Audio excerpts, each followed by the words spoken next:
Episode 18 of the Broadway Shuffle, a Texas Tech sports podcast with Conrad, Clayton, and Zyler. I'm Brennan, and Red Raiders, we are sorry you will have to listen to this episode.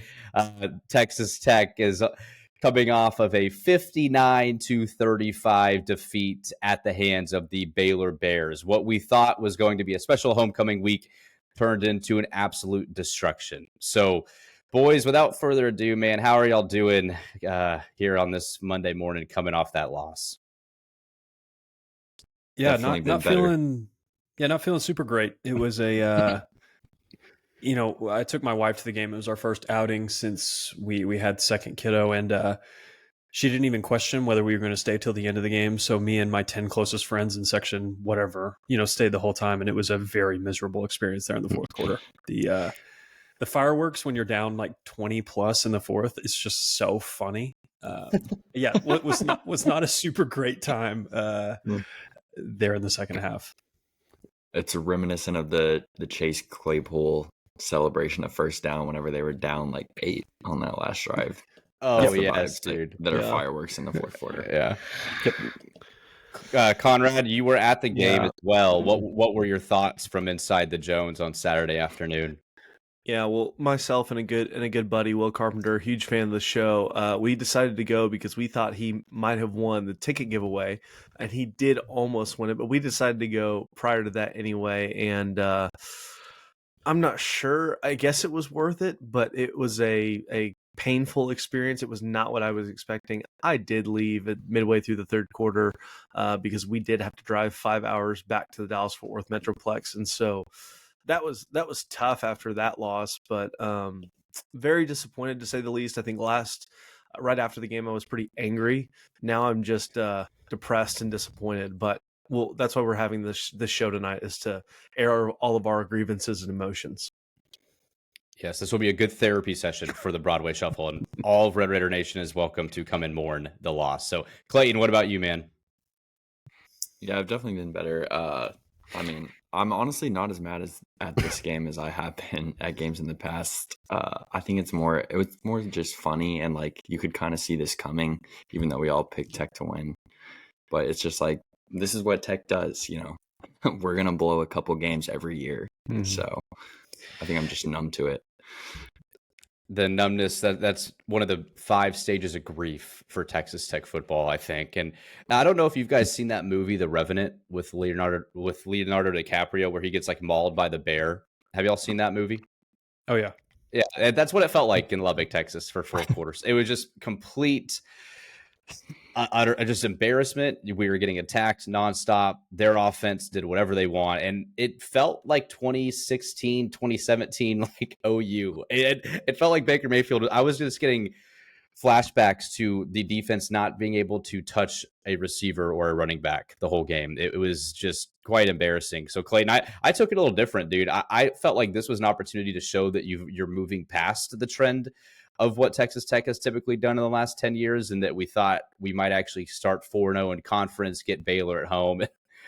I was obviously too naive. So, Conrad, we start each episode with the Broadway Shuffle Kool-Aid Factory. You are the CEO of that factory. We had Mountain Berry Blast as our flavor. There must have been some defect or something in this Kool-Aid, dude. What's going on in the Kool-Aid Factory here after that loss?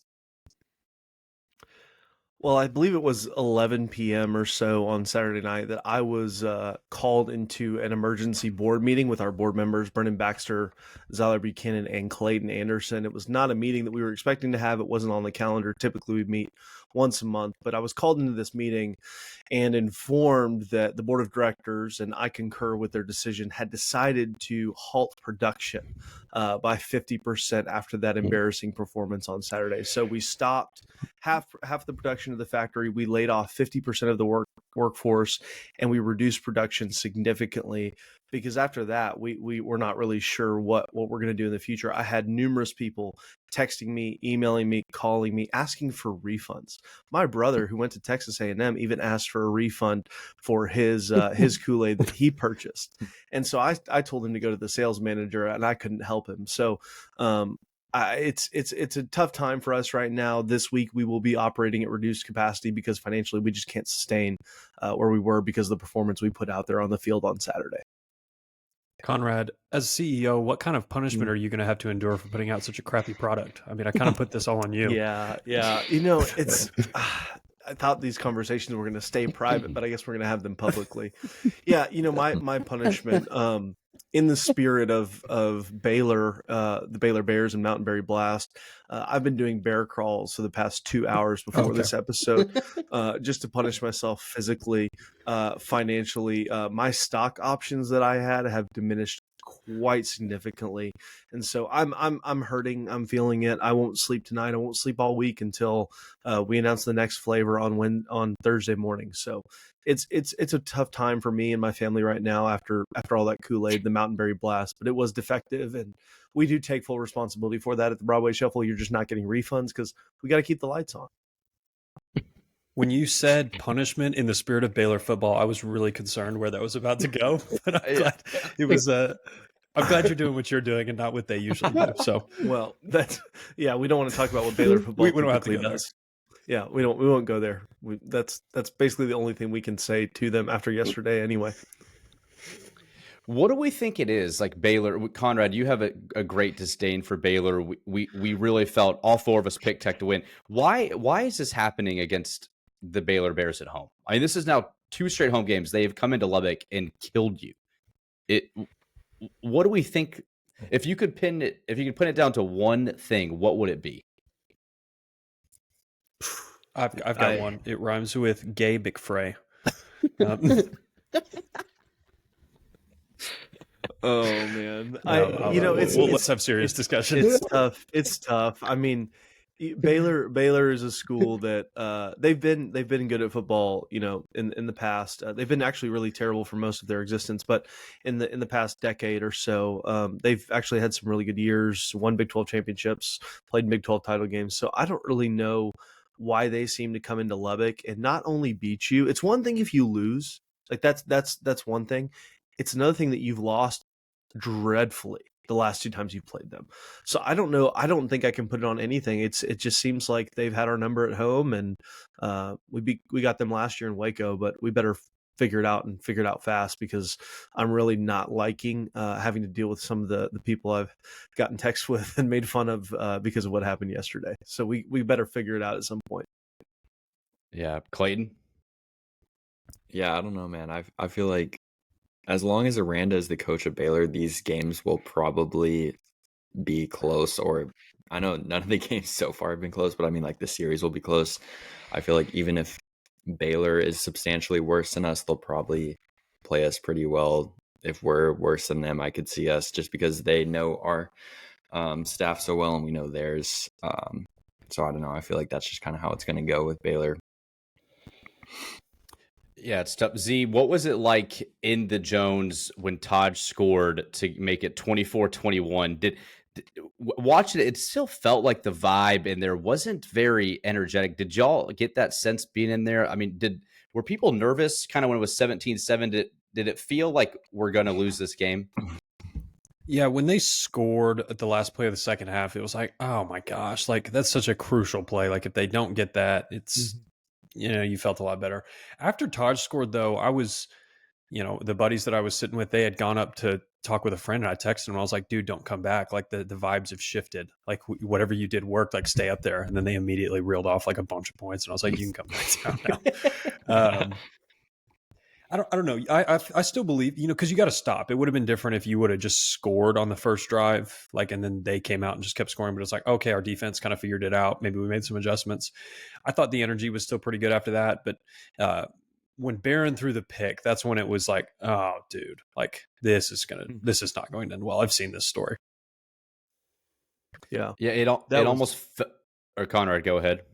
Yeah, that was tough. I mean, I thought the energy was average overall. I've definitely been at plenty of games that were better than that, but like Zyler said, I felt like everybody's stomach just dropped after Barron threw it right to the defender. We can talk about that later, but that I felt like was the turning point in the game, because after that they go down and score, and then so that was the turning point. And that's when I felt like the feeling, the vibes got really bad right then and there, and after that it just kept going downhill. Yeah, Clay, me and you were watching the game together. Is this worse than 2022 in your mind? Oh man, that's tough. I feel like thinking back to watching that game, I was definitely more mad watching that game than I was yesterday. I think the special teams blunders in the first half like softened the blow for the loss to me. It's like Baylor is not bad enough and you were not good enough to basically spot them like 13 or 14 points solely off of special teams mistakes. So I kind of like in my head at that point, it's like, okay, we're losing this game. And then obviously the second half was so bad it turned into a blowout, and that's always tough to watch. But I think I had come to expect the outcome pretty early in the game. And so I don't know if I was as angry watching this one as I was in the 2022 game. I thought that 22 Baylor team was pretty good going into that game. I didn't think this Baylor team was particularly good, so that maybe would change it. But I mean, we'll talk about this. You were kind of due a game like this. The way you'd been playing, you know, the defensive issues that you have, this result doesn't necessarily shock me. I wasn't surprised that this happened, or that I thought this was in the range of outcomes, and this occurring wasn't necessarily a huge surprise. You're surprised that 59-35 happened? Yeah, I mean, you're obviously disappointed in that, but if you told me that happened, I could tell you how it happens. Like, oh yeah, we probably, you know, I was walking into the game and I was talking with a friend and I was like, you know, the way Baylor wins this game is we probably mess up a ton on special teams. We give up 2 or 3 turnovers and we can't run the ball very well. And it's like, and then all of those things happened and we got, you know, kind of blown out. And it's like, you could see that happening. That wasn't necessarily too outlandish. Yeah, that's fair. How do we view this team? And we'll get into the specifics of the game, but you know, you have the Abilene Christian game, so maybe none of us should be surprised at this outcome. Abilene drops 51 on you at home. Cincinnati drops 41 on you at home. Baylor drops 59 on you. So we shouldn't have been surprised.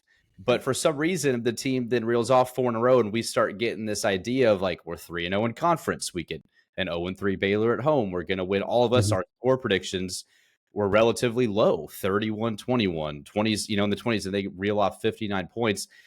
Who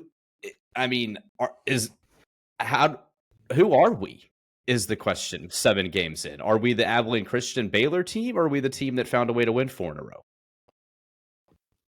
Or are we both, Conrad? I don't know, because we're so inconsistent. I mean, I think inconsistent is a great word to describe your team this year, because you can do what you did against Arizona State, Cincinnati, and Arizona, and win those games that you won, and you had a lead in some of those games that was pretty, you know, not significant. Obviously for Arizona State that was different, but I don't know who this team is. I still have a lot of questions. I have even more after Saturday, because what you allowed to happen and the mistakes you made were so critical. I don't know if I don't think Baylor is that much of a better team than you are. I really don't. I just think you made some critical errors early that set yourself up to have to claw back into a game. And I think we would all admit that our offense, while it can be really good at times, is not built to claw its way back into a game. So I don't know which team we are. I feel like a lot of things have to go well for us to win. And they have, and we've won some games, but we've also seen how drastically bad we can be when we do things poorly and make simple mistakes like we have in a few different games this year. Yeah, Z. Yeah, I mean, Clayton already touched on it. You're not a good enough team to where you can spot somebody, you know, 10 to 14 points on special teams and expect to compete. You know, maybe you could spot a team like North Texas that and then find a way to come back, but a Big 12 team, that's not going to go very well. And you know, that punt return was so bad, and then the muffed punt was the one that really just that one was very, very, very bad. And you think about how it affects some of the other parts of the game, like, you know, maybe if we don't muff that punt, even if we go 3 and out and the rest of the game plays out the same, they don't have the time to go down and score another 7 points. So, you know, in effect, you spotted them at least 14, potentially 17 there. And that's just for this team and who you are offensively and defensively. You've been opportunistic defensively, I think is the best way to describe it. If you're going to put them in that big of a hole, it's just not going to go well. One other piece. I know there's been a lot of commentary about the 3-man front. our havoc rate, if you look at that on game on paper for this game, it was actually 0%. And then it was 0% on the defensive run stuff rate. So you didn't have any TFLs. You didn't have any sacks. You didn't do anything like that. And I understand what the coaching staff was thinking. They thought, Robertson run game. They were really worried about that. And I said that too. I understand where that came from. I think they were worried about that. They were not worried about the Baylor standard rushing attack. And they thought, if we can't get home with 5 guys, which they haven't been able to, let's just send 3 and then we'll put 8 in coverage and kind of make him throw. And unfortunately, that ended up turning into them being able to gash you on the ground for 200 plus, and Sawyer Robertson not really affecting you on the ground at all. Losing due to Banks was obviously a huge blow too. You're now down 3 of your 4 defensive line starters. It just the scheme was poor. I understand where they were coming from, but Baylor clearly went a different direction, and that you just were never able to recover from that. Yeah, Clay, thoughts on that? Yeah, I agree with everything Zyler said. I feel like in terms of my thoughts on the team, I don't think this game really changes them drastically. I think week to week, we have a wide range of outcomes of what this team can be. The defensive line is definitely the weak spot of the team. I think we need to create turnovers or, create havoc, like Zyler mentioned, in other ways, because we really don't have anyone with the injuries we have who can just beat their guy one-on-one and get pressure on the quarterback. But I mean, yeah, I wouldn't expect our special teams to play that bad again.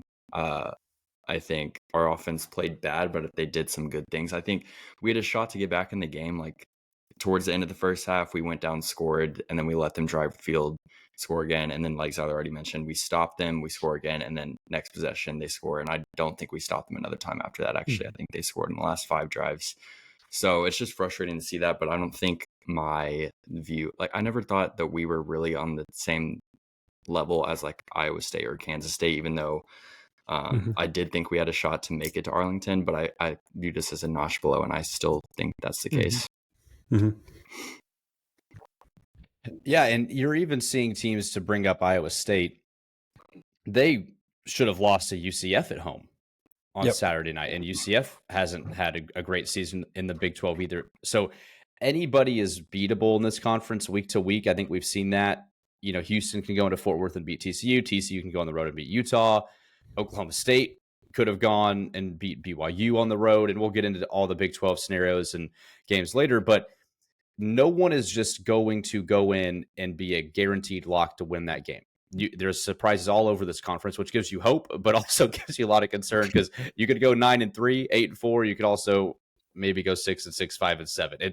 The special teams and just each play matters so much in this conference, because it's a thin margin that separates Texas Tech from the field. So, and let's touch on a positive note quickly. I'm going to spin yours, Zyler. You mentioned a guy by his fake name. I'll mention him by his real name. You had some guys who just weren't very good this week. Dre McCray struggled in special teams, had a couple drops. But on a positive note, Micah Hudson made a catch. I don't know if people saw this catch because it was late in garbage time, but he had a catch down the sideline, one-handed, for about, I think, 27 yards, 30 yards. And I was like, okay, that guy is, I think, who we think he can be. Now, he had a drop earlier in the game, too, to be fair. Yep. But plays like that, you don't see receivers make very often. Do we think we'll see Micah replace Dre as kind of in those schemes offensively? Or, I mean, what do we make of that? Because there was a lot of frustration coming from, and I'm not trying to dog a specific player, but it's worth mentioning, you have a game that you struggle. Do we think we'll see some lineup changes against TCU? I think we should, for sure. Sorry, go ahead. That was the most reps Micah has gotten all year. Like, I don't know how often you were seeing everybody, but that's easily, I think that was more snaps he played in that game. Maybe outside of North Texas, but all the other games combined, like, they clearly got him in more. I think you can see some of the stuff. Like, he clearly has talent. There's no denying that. He's just not ready in certain areas, like, the route running and where he needs to be sometimes. I don't know if it comes through on TV. There's plenty of times where he lines up and the other receivers have to kind of tell him where to line up. So you can tell that he's still learning the playbook. The other piece that's really hard is he's a natural fit at Josh Kelly's role. I don't know that you can take Josh Kelly off the field for him right now. You don't really want him in that Dre McCray role where he's, just sprinting down the field and kind of a clear out guy. I want to use our 5-star a little more creatively than that. So I don't want him to take Dre's position because I don't really think we use Dre as an offensive weapon. He's kind of just a clear out guy. But it's just hard because he plays Josh Kelly's role, and it's like I don't really want to take Josh Kelly off the field either. He's clearly earned more snaps though. He played a lot this game. Yeah, I just wanted to bring it up on a positive note. It was late in the game. Not a lot of people watched, but Hudson had a phenomenal catch. It got me excited. I was like, I just want to see him on the field more after seeing that athletic ability and what he was able to do. I think it's hard because I think a lot of people are very frustrated at number 10, and we don't really necessarily think about what Zyler just said, even though what Zyler just said is completely true, that Dre's role is a lot of that clear out guy. I just want to see Micah on the field, and I really don't care where it is at this point. I've been clamoring for that for a long time. I think now you're seeing that he's getting more trust. But if, I know he was only cleared, I know all those things, I get all of that, but that guy, Micah needs to get on the field more. We have to get creative with how we get him on the field because he's a difference maker, as we saw. And, sometimes the best way to learn is by playing and making mistakes. And I promise, I think the whole fan base is going to have more patience for Micah Hudson than pretty much anybody, as we should. So I would like to see him on the field a lot more. We did see that against Baylor. Hopefully he's targeted more against TCU in meaningful moments. Yeah. Kind of speaking of the offense, y'all's general thoughts. I was looking at game on paper and kind of our EPA. We actually performed pretty well offensively. I know it never feels like that when you're down, but generally speaking, I thought the play calling was pretty good. You're never going to call a perfect game, but I thought, what we tried to do was effective. I think you are severely limited by your offensive line right now. I thought that was one of the worst games they've had all year. We've talked about it. I love Porcher, but man, he's killing you on some of those pull plays that he has. He just cannot get over and block on some of those running plays, and it's killing anything that you try to run on the right side or if you swing him out. That is just getting really frustrating. And then the procedural penalties are still popping up. Like if Dalton Merriman doesn't false start, like maybe we don't have to launch it on 1st and 15 and throw it intercept. Like that's just the stuff that's really killing you. I was pretty disappointed in their effort on the game Saturday. Yeah, it's hard to measure the offense because they've had some games where they're playing very consistent and Todd is running the ball well, and then it's looked stagnant at times for multiple quarters and multiple possessions at a time. So Clayton, are you, looking forward into TCU offensively? Are you concerned with the offensive line? Are you concerned with Barron? Is there anything that after this game you're more worried about than you were previously? And all of y'all can answer this too, or is it mainly just offensive line, but you feel like pretty confident Taj and Barron can still move the ball and score you some points? I still feel pretty confident in the offense. I think we know what Barron is at this point in his career. Like we've touched on it, but he's not going to go out there and throw for like 450 and just like have an incredible game and win it by himself. He's had games that have been very good, but I think we know like kind of his limitations as well as his strengths right now. I wasn't super frustrated by the offense, other than I think we had, at least 2 drives, if not 3, that were stalled by drops on 3rd down that would have been first down. We had the pick that really hurt us. But I thought overall the offense wasn't nearly as bad as the defense and special teams. I wouldn't say the offense was like good enough where you should have won that game, but I don't think it was the sole reason that you lost. And looking forward, I'd still feel confident this is an upper half, if not like upper third of the Big 12 offense. Yeah, and Caleb Douglas looked great. I thought he did too. Yeah, I thought Caleb, and I think that's what's frustrating about maybe Barron's numbers is your receiving core. Like Conyers has not been involved in the passing game. I thought he would be, but he's a good athlete. He can throw a touchdown pass. And then Kelly and Douglas look very good. They have seriously elevated your receiving room. So I think we'd expect them to put up numbers consistent to what they've done in their best games throughout the course of the season, but it just hasn't been there. Then you have Taj. Those 3 skill position players are some of the best, what I would call units in the conference when I'm looking across the receiving room and running back room combined. So you'd expect a lot out of them. It just doesn't seem like we're getting it week to week, or at least consistently enough through 4 quarters, which is probably the most puzzling part in my mind. Yeah. Conrad? Well, I mean, thinking about Barron, he threw the ball 49 times on Saturday. That's obviously skewed with what happened with the score. He threw the ball 29 times against Arizona, 29 times against Cincinnati, 44 times against Arizona State. So there's just a large gap in terms of what's happening with Barron and his attempts, especially going from 29 to 44.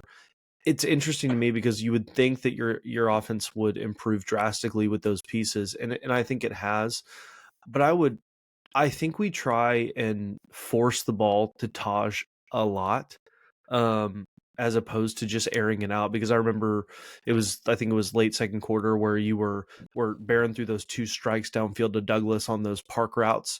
It looked really, really good within 3 plays of each other. I think he did that, and that looked really, really beneficial for your team. You got 15, 18 yards both times.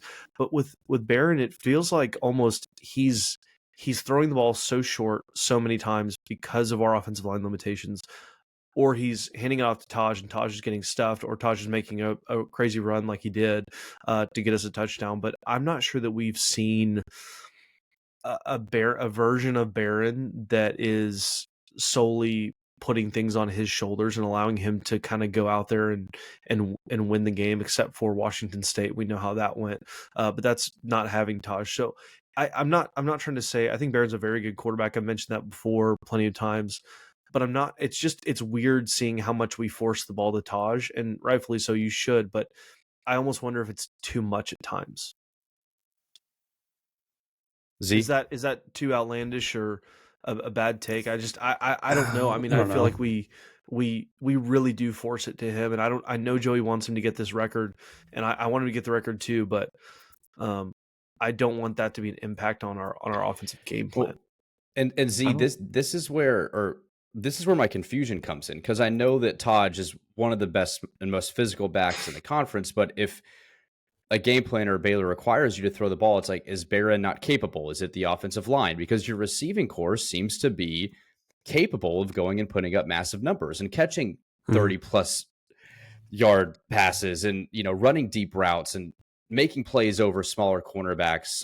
Like, it is kind of confusing. I mean, would you agree? It's hard because, Kitley's offense that he was running at Western Kentucky and Houston Baptist, they were throwing the ball like crazy. I mean, you could not stop the passing attack. Those lines were worse than the lines that you have here. The receiving core was worse than the receivers you have here.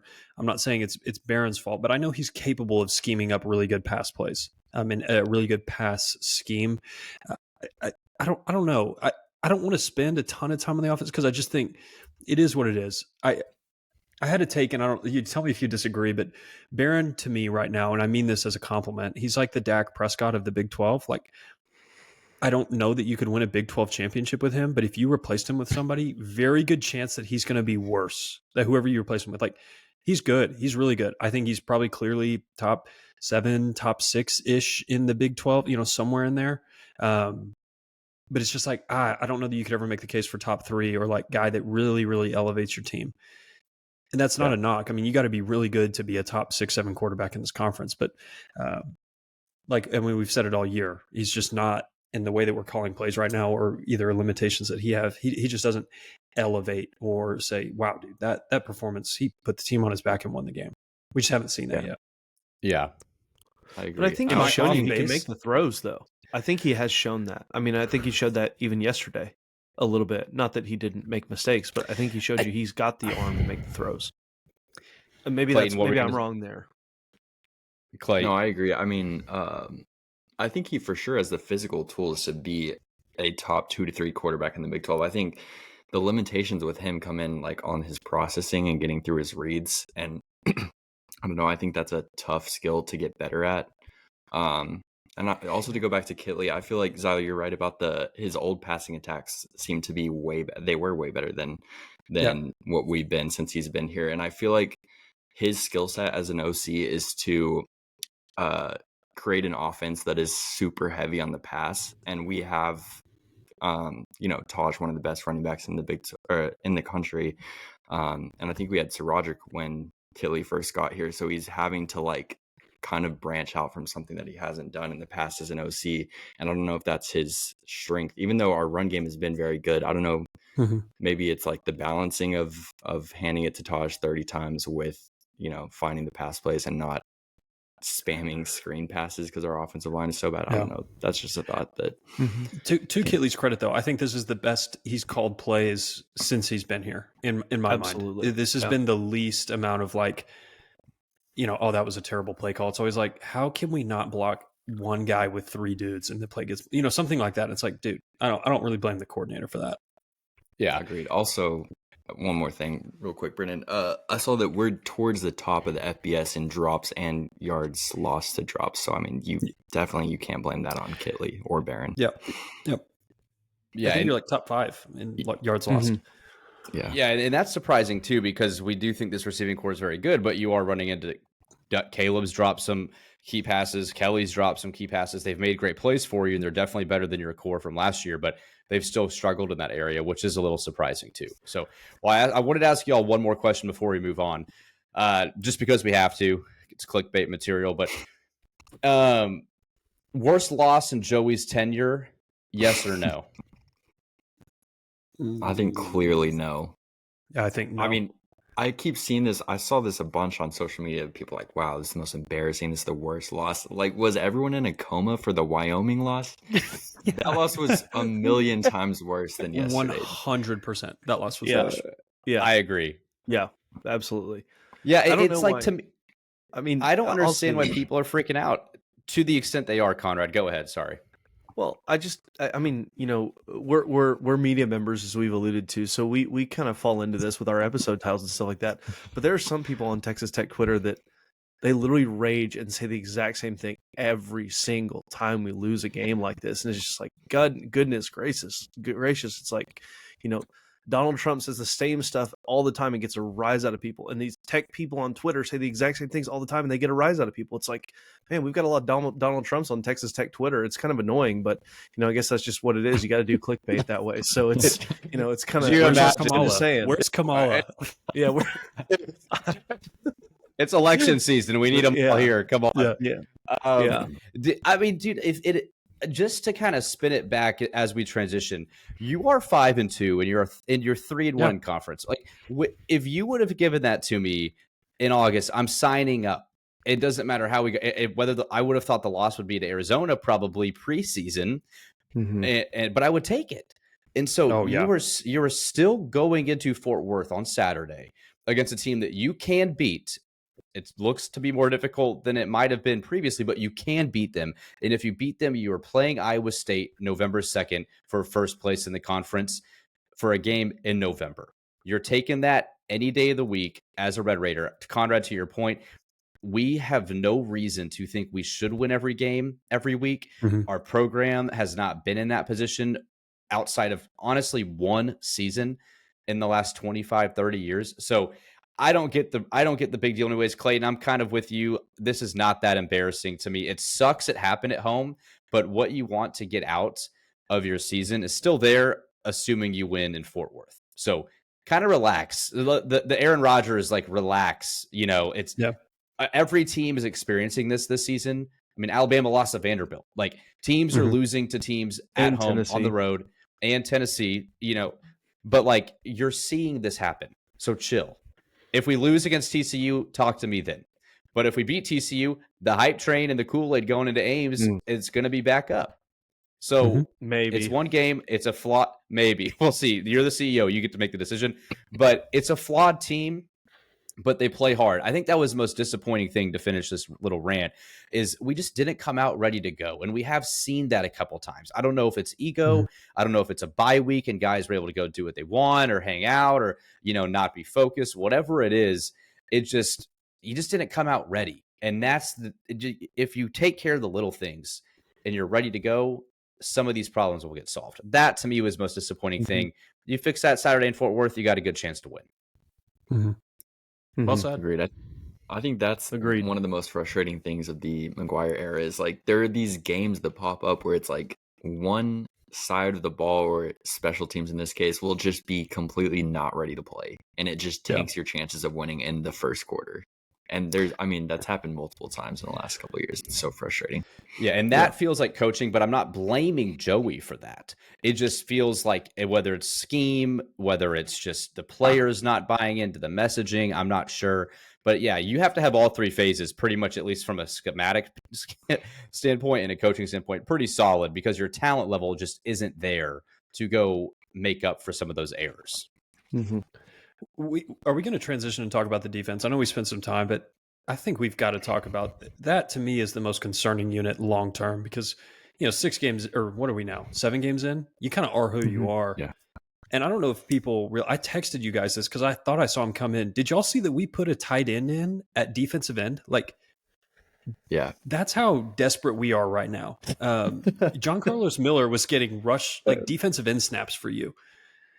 That's that's unacceptable. I'm not going to say that, but the coaches get paid to win, and if they think that he gives them a chance to win, your tight end gives you a chance to win more reps on the edge. It's like, man, how your unit is so rough there right now. One, I mean, you're playing. They're all either 18 or 19 or coming off an injury. Isaac Smith's the only one that's been in the program 3 years. I guess Esther's has been in the program 3 years, but I don't even know if you have anybody that's 21 off the edge. That is a problem. Not that you can't really do anything about it because they all got hurt, but man, that unit has got serious problems right now. Yeah, it's scary for the rest of your season. I mean, when we were talking to CJ Baskerville a couple weeks ago, and if you haven't seen that episode, go check it out. We love CJ on our YouTube channel, but he was like, I'm 21 years old and I'm the oldest dude on the defense. Yeah. It's just, and shout out to Conrad if you're watching us. Shout out. I was like, what are you pointing at? But you've got CJ's hat behind you. I was like, what are you doing? I thought you were raising your hand to talk. I thought you wanted to, but everything just, point your fingers. You're 20, he's like, I'm 21 and I'm the oldest dude out here. And we were hoping off the bye week with a DeRuyter scheme, you'd kind of improve a little bit. That completely went out the window. But you just don't have the bodies, man. I mean, if John Carlos Miller is out there playing rush, you've got some problems. There's not a lot of Power 4 teams that are ranked that are doing that, and that's just where you're at. And Nathan Tillman, the walk-on, was getting a lot of reps, which shout out to you, dude. That's awesome. But, man. Yeah.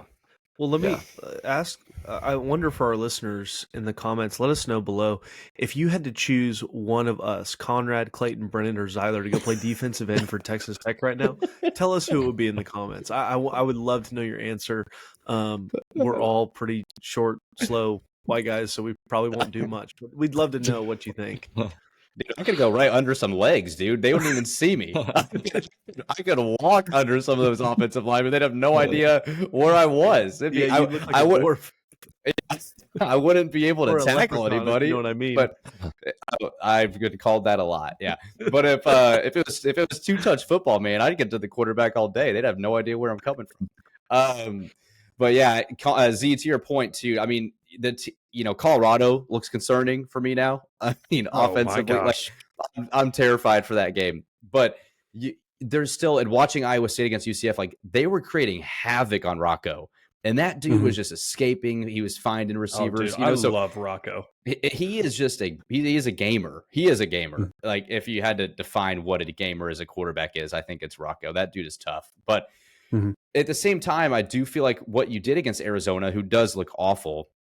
Now that win's not looking nearly as good as it did 2.5 weeks ago, but you do see some signs of hope. I mean, you still have some solid defensive players on that side of the ball. You just have to be able to put it together for 4 quarters and just get enough stops and hope the offense doesn't turn the ball over or special teams doesn't screw you over. And in your 2 losses, that has happened. So, because of those losses, Barron's now thrown his 3 interceptions, and 2 of the losses, you've had special teams blunders, muff punts, dropped kicks. I mean, it just nothing has gone well, and then it's forced the defense to be in really tough positions, which you can't put them in.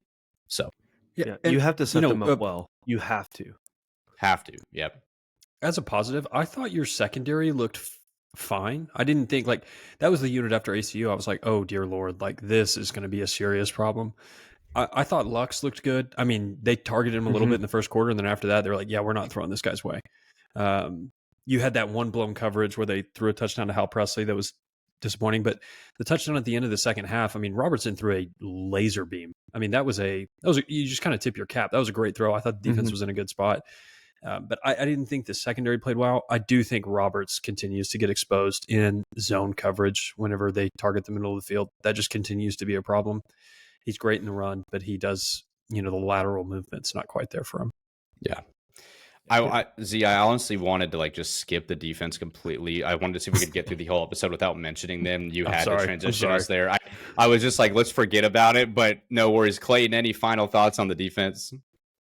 Yeah, no, I think if I was calling defense for the rest of the season, I would start blitzing pretty much every single third down, every long second down, any obvious passing situations, because you are not going to get pressure. And dropping 8 sounds good, but if quarterbacks can stand for 7 seconds, they're eventually going to find a receiver, and you're going to have to create some turnovers. So I think if it were me, I would just start going super heavy on the blitz, and hopefully our corners can hold up for a couple seconds before the pressure gets home. Yeah. Conrad? Yeah, I think it just this conversation about the defense reminds me, and specifically about the defensive line and how banged up we are there and how low on talent we are there. It just reminds me of how important it is to recruit both on the offensive and defensive lines, because that's where the game's won. On the trenches, if you can blow people up and you can protect your quarterback, and you can run block, you're going to win a lot of games. So, and the fact that those are probably our 2 weakest units on the team, that just makes it really hard to win games and makes it to where you cannot make mistakes at all, because those two groups are just not where they need to be, quite frankly. Yeah, totally. Well, gentlemen, we're going to look past this. We're going to get to Thursday's episode against TCU. We're going to release the Kool-Aid flavor. It'll all be okay. Okay. I'm going to retain some positivity on my side now that we've kind of hashed it out. I feel better. It's good to talk about your feelings, get it out. Conrad, you know all about this. So it's just good to, I don't know. Now I'm feeling better. I don't know. I think we're going to beat TCU by 20. So, but unfortunately, it's time to move to our predictions. We're not going to spend too much time on this at all. We are all wrong. Just to go through the scores, I had Tech beating Baylor 37-28. Clayton had Tech beating Baylor 31-17. Z 28-17, and Conrad 31-21. So we were all about roughly, I don't know, half of what we thought Baylor ended up putting on the board there. Baylor put up 28 points. They went on a 28-0 run in about 12 minutes of game time, and we, all 4 of us, had 28 points or less total. So tough for the Broadway Shuffle experts here. We do not look like we know what we're talking about, and that's totally fine, because not a lot of people did. So we're going to go ahead and move on from that. We'll try again next week, and forgive us for our stupidity. So news and notes from around the Big 12. This is where it's getting a little interesting. BYU and Iowa State found a way to win 2 tough games at home against teams that they were favored to beat pretty heavily. And then Colorado destroyed Arizona on the road. Kansas State beats West Virginia on the road. TCU got Utah, and Cincy beats Arizona State. So my question after all these games here, looking back this weekend, Clayton, I'll go to you first. How do we measure the Big 12 and where the standings are at and where some of these teams are at after week 7? Yeah, I think you're starting to see a lot of separation from the teams at the top of the conference. I think Iowa State's clearly the best team in the conference. Kansas State would be second for me. Colorado looks really good. I don't think BYU is as good as their record indicates, but they still might make it to the championship game.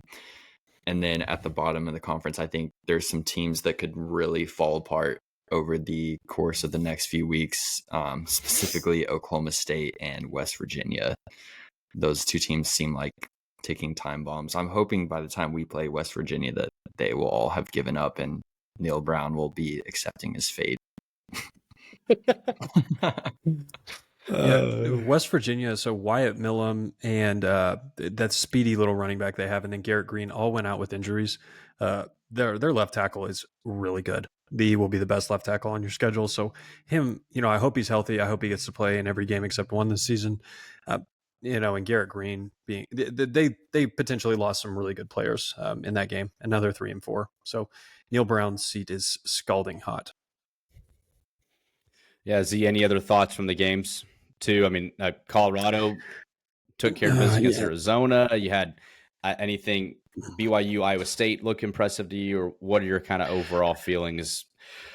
Yeah, I think BYU, the schedule maybe lines up for them. I don't think they're as good as Iowa State, Kansas State, even Cincinnati. Like, I don't necessarily believe in them. I've texted you guys this. Jake Retzloff is like if gunslinger was a derogatory term, that's what he would be. Like, it's like he just makes bad decisions very frequently, and he did that last year. He's just a little bit better at it this time. Their defense is good. I will pick whoever's in the Big 12 title game against them if they do somehow make it there. But right now, I think it's clearly Iowa State and Kansas State on a collision course. Cincinnati's schedule is going to be too tough. Colorado may have a shot, but they really do have a tough schedule. Utah is terrible right now. That offense they just cannot move the ball with Isaac Wilson. It is so. I think you would beat Utah. Like, I feel very confident in that. I wanted to ask, do y'all feel, our game aside, but just from TCU beating Utah 13-7, do y'all feel better or worse about the TCU game next week? Better. Yeah, I honestly felt a little better. Like, that was the worst offensive performance that anyone's done against, or anyone's put up against Utah this year. And their offense is what scares me from TCU. Yeah, I don't know, dude. Their defensive line is so athletic. Like, I have nightmares of like seeing Sterling Porcher running back towards Barron and as his guy like pancakes him. Like, I think that defensive line could cause some problems for you, but they've not been very good against the run. Hopefully, you can find a way to stop that. I don't know. I probably feel about the same, maybe a little bit better, but I don't know. It's just so hard to tell. Isaac Wilson was so bad. Yeah, it's interesting because I even had a couple of TCU people tell me that I didn't watch that game, so I asked them. I said, "Did you beat Utah because y'all were actually better, or because Utah was that bad?" They said every single one of them that I asked said, "No, Utah is just that bad." And if you got your own team saying that, I think that's interesting. Nugget for next week. I think Utah punted it 7 times in the first half. It's like average team gets like 10 possessions a game. They were going 3 and out, 3 and out, 3. They like could not move the ball. Yeah, tough season for them, man. But rest in peace, Cam Rising. Rest easy. Yep. Okay, Conrad. Any thoughts on the Big 12?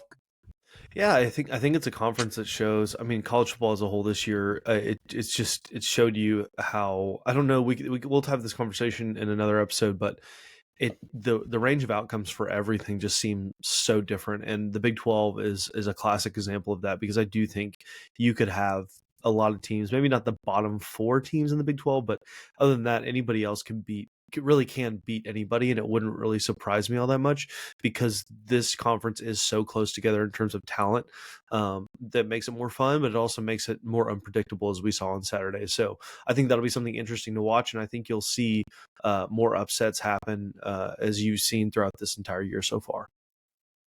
Yeah, and you had the rankings up there, and this is why I think you have to remain hopeful if you're a Texas Tech fan. I mean, the reality is you're still 3-1 in conference, and you get TCU. There's only 2 teams in front of you that are both unbeaten. And so you take care of TCU, you're still very much in the conversation, whether that will remain the last 4 games of the season, at least 8 games in, 2/3 of the way through the season, you're in the conversation to still have a chance to play in Arlington. So 3-1 in conference, you're still alive in the Big 12, which is great to see. And you never know who's going to fall. There'll be more teams next week, and we'll get into this on Thursday, that will have 2 losses. Now, the scary thing is if TCU does beat you, they will be 3-2 in conference, and so will you, and they'll have a tiebreaker over you. So you're really looking at TCU's like our Super Bowl next Saturday in Fort Worth for Texas Tech. It's a big game. You also don't want to lose to Baylor and TCU. Conrad will have to eat his worth for a whole year. Lose to Baylor and TCU. So I'm nervous for Conrad Mills on Saturday, and I know he'll be in attendance too. So I will be in attendance, and if we lose to Baylor and TCU in the same year, the words escape me for how I would feel, and words and ideas escape me for what I will have to endure for the next year until we play them again, or we don't. I don't know, because of the new schedule. So that would be very difficult. We don't play Baylor against 12-26. We don't. Okay. I don't think we play TCU either, do we? Yeah. That's dumb. You got to keep your in-state rivals. I know. That's what I was missing from the whenever we talked about the new Big 12 without UT and OU. It's just like, I don't hate Cincinnati. So even if UT is a loss 90% of the time, I'd rather hate them and play them than be indifferent about our opponents. Yep. I don't know. It's still hard for me. It's just hard because it's like, yeah, I hate UT more than I think I texted y'all. Like, it's like in terms of sports or athletes, like UT's 1. I think LeBron James might be 2. Sorry, CJ Baskerville. But like, you know, I don't want to lose 56-3 still. Like, at least in the new Big 12, you could potentially win every week. Hatred aside. But yeah, Conrad, we'll be checking out for you on Saturday at Fort Worth for sure, and I know you'll be in attendance. So we'll be saying some prayers for you. Will you be in attendance? I might be in attendance. No, I won't actually. I confirmed today I will not be in attendance. So, do you love your school?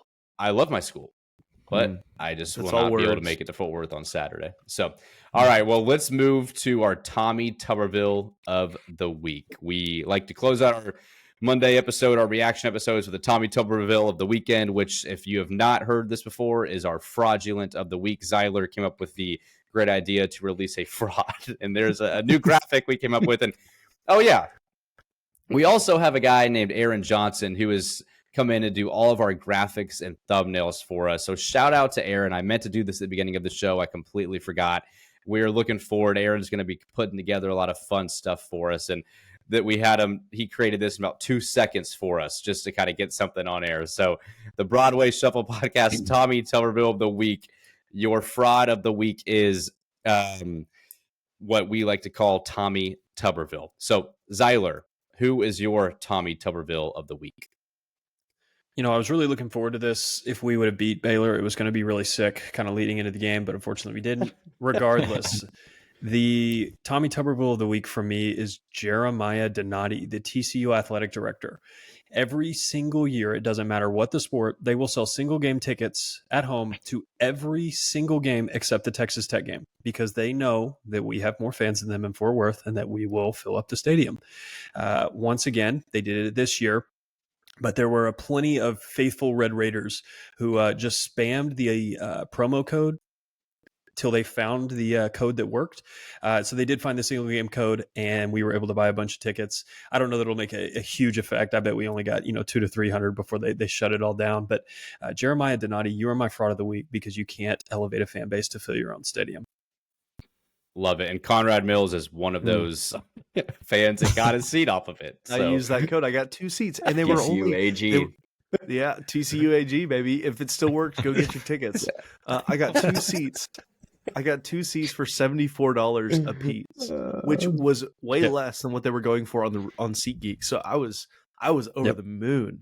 And so also, thank you, Jeremiah Donati, for that.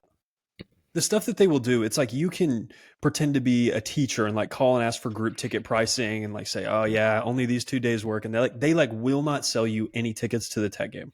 They know that we try to get in. It's fraudulent athletic department. It's a fraudulent fan base. They don't deserve anything.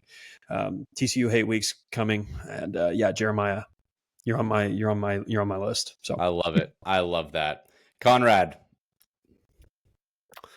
Yeah, my Tommy Tuberville of the week is a school, a fan base, a football team that Brennan just mentioned that he hates more than life, more than anything in this world. People group, yeah, because none of them actually went to the school that they claim to love so much. It's the University of Texas. They had the biggest at-home loss on Saturday by an AP number 1 team since 1981.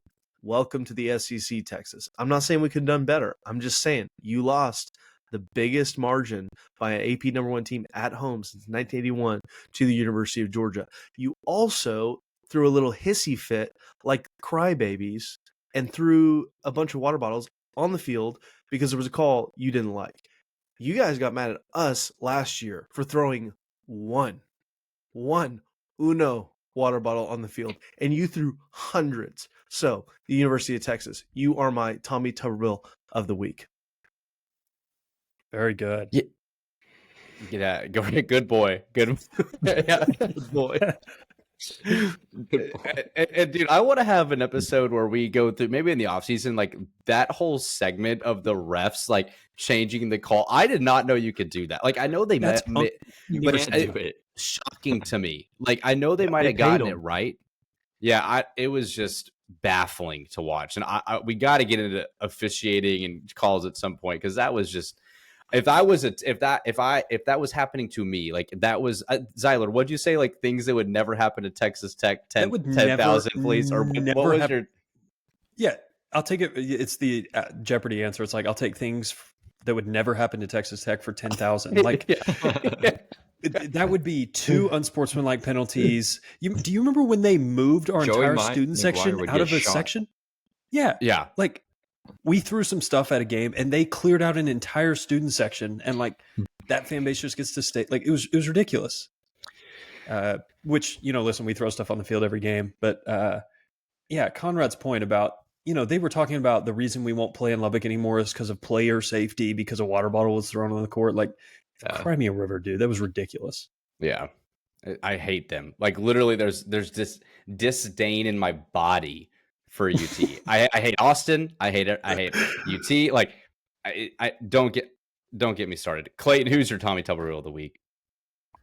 Yeah, so whenever we were doing the show notes, I had a different person in mind for this, but I kind of thought we were going to go a little harder at the special teams on this episode, so I was going to, save them from doing it again. But we didn't discuss them enough, so my Tommy Tuberville of the week is the Texas Tech special teams, and I literally had to write out in my notes app all the blunders that they had because there was so many. So I'll just read them off in case you guys forgot. And this is all from the first kickoff of the second half and towards the front of the game. So first half, we're up to that. They had a 15-yard penalty for running into the punt catcher on catch interference. They shanked a punt for 30 yards. They had a line drive punt that got returned back to the 1. They had a kickoff out of bounds. They had a kick return where he hesitated coming out of the end zone and returned it to like the 14. And they had a muffed kickoff that also led to a touchdown. And I know that not all of this is on special teams, but obviously field position is a huge part of football. And Tech on Saturday started 1 drive that was past our own 25. Baylor started 11 drives past their own 25-yard line. Wow. You were just not going to win a game that way. Tough. Yeah, we could have probably talked this whole episode on special teams. So I like I told Zyler, I thought we maybe just would forget defense. It's kind of like when you just bottle things up, you pretend they never happened. Defense and special teams against Baylor, I thought we could just gloss over, but we found a way to get both of them in. Great job, Clayton, and a rightful Tommy Tuberville of the week. So I'm going to spend about 2 seconds on mine. My Tommy Tuberville of the week's OU football, 35-9 loss at home against South Carolina, coming off the UT defeat. Seth Luttrell, who Tech thought about potentially hiring back in the day, was fired as their offensive coordinator. I've spewed enough hatred from the Texas hate. I don't need to get into my OU hatred as well. I'll leave it at that. OU football. Good luck in the SEC. You're my Tommy Tuberville of the week. So that's a great one. Good call. Yeah, there you go. Well, Z, let's end the show with some trivia, man. We like to end each episode here on the Broadway Shuffle with some Tech trivia. What do you got for us? Yeah, I was going back and forth between 2 different stats. I think they're both depressing, so I'll pick, I guess, the more depressing one. It has been a long time since you were ranked in the top 25. The Vanderbilt ranking was, kind of a shock to me. And I looked up and said, when was the last time you were ranked? That was the first time they'd been ranked since January 2014. So almost 10 years, or I guess more than 10 years. Do you know the last time that Texas Tech football was ranked in the AP poll? 2013. It has to be since then. Were we ranked with Bowman? As crazy as this sounds, I believe 2018 we were ranked. Okay, I'll take 2018 and 2013. Clayton, what do you got? I'll say, dude, I think it might have been 2013 also. I'll go with that. Brennan, you are correct. It was in September 2018. I think we were going into the West Virginia game and we were ranked. But yeah, that was the last time that you were ranked, was 2018. Been 6 years. So if you would have won this week, I think you would have cracked the AP Top 25. So you were one game away. But alas, maybe next year. Yeah, I remember that. Alan Bowman had Texas Tech football ranked at a time. What a world we live in. So, well, all right, boys. Well, that was fun. We'll be back on Thursday to discuss TCU Hate Week. We're back. Going to flip the positivity trend in our direction. And you can follow our channel at the Broadway Shuffle, a Texas Tech sports podcast on YouTube. All of our social medias at the Broadway Shuffle, and on X at the Broadway Shuffle. So for Conrad, Zyler, and Clayton, I'm Brennan. We'll catch you on Thursday, next episode. Keep hope alive, Red Raiders, and we will see y'all next time around. Wreck 'em.